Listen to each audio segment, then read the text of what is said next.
xuống nghe tiếng năm giông ai các lần là cross ở tuột tu su cái cái su ero sông mi lắng đông mong hai cánh lại sang về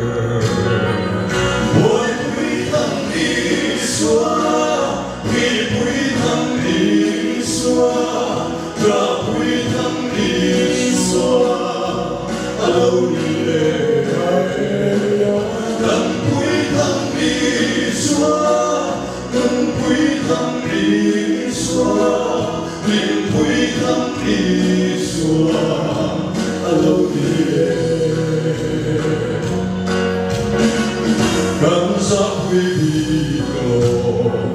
cắn tâm lại đi xóa khó sẽ qua lại bên một cái thiên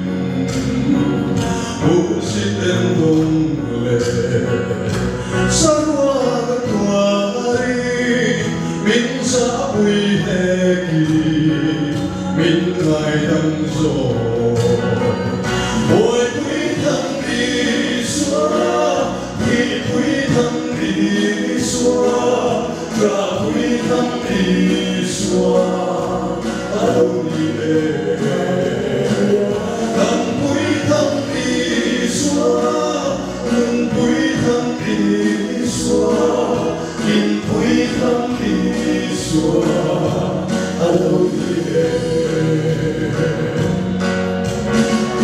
xuống có tin rèn lệ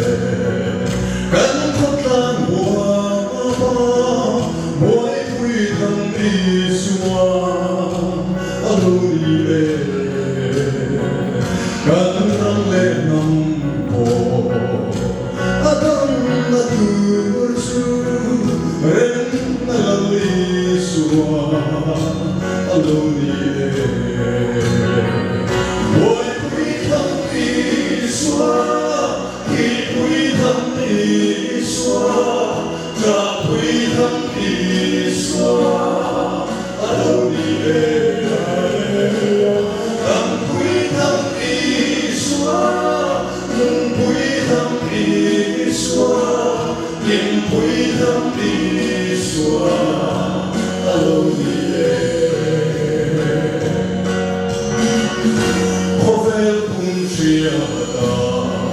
cắn môi quý dễ ho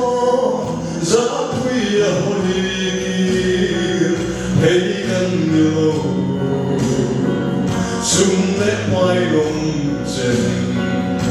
nó không cho ai lắng đông vô ai cắn thằng tốt gì mỗi quý thằng đi xóa